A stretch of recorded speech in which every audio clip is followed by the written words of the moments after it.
come to our final career lesson, talking about, staying true to yourself here, right? To what you want and what you need. I could hear examples of this as Laurie and Shannon were sharing, even if they were uncertain, but trying to stay true to what made them unique. Well, it's good to have role models within the organization to help shape you, and mentors to help share some of that, how to navigate within an organization or leadership challenges, but really continue to make sure you focus on what makes you unique. And that really what helps you stay memorable and separates you from your peers by staying true to yourself. And I wonder, starting with you in particular, Shannon, I wonder how this has played out for you of, staying true to what makes you unique as you've built a career path for yourself. Yeah, I think for a long time, I felt that I really had to pinpoint exactly where I want to go in my career and tie that to, a job title. And I would get really nervous that I would never be able to do that, or feel like, oh gosh, I'm gonna have to make something up in an interview because I don't have a good answer to that. And I was really more nervous about how that was perceived. People are going to think, I'm unmotivated or not hardworking, which I don't think is true at all. I feel that I am more open-minded in my career journey, and I like hearing about different opportunities.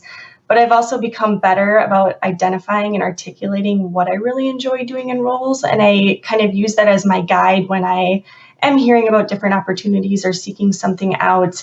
I know that I really like to be challenged.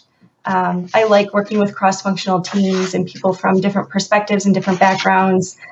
I really like a balance between a technical role, spending time in spreadsheets and problem solving, but balancing that with, some of the softer skills and coaching and talking with teams. So I'm getting more comfortable about talking about my career goals more in that context and those terms, as opposed to feeling like I need to tie my goals to a specific role. And I found that's generally opened me up to a lot of different opportunities, and people seem to be pretty receptive to that approach. Definitely. And after we hear from Laurie, I'll come back and share some ways that you can hone in on the things that make you unique, so that you can have those type of career conversations with your leaders and feel clear about what it is that you want. Laurie, how about you? How have you stayed true to what you want and need within your career?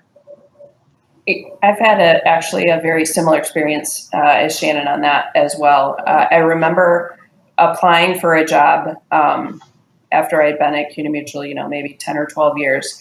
And the hiring manager asked me, where do you want to be in 5 years? So I had that exact moment that Shannon described, where I go, okay, do I make something up, or do I actually tell him, what I genuinely think? And I decided to do the latter. So I just said, I don't know where I want to be in 5 years. And I feel like if I tell you that, and I tell myself that, I'm limiting what my opportunities might be. And unfortunately, his response was, well, you really should have a career goal in mind, or you're never going to get anywhere. And so I now look back on that and kind of laugh, because I certainly didn't tell him I wanted his role, which was actually the CFO. But I did then start to think about, exactly as Shannon described, how should I answer that? And I think it's much more about, what kinds of roles do I like? What do I like to do? Those kinds of things. And that answer has actually gotten me a lot further than just, I want to be the CFO by the time I'm, X age or whatever. I think it's been much more helpful for me too, as I think about opportunities and what I want to say yes to and what I want to say no to when a project comes up.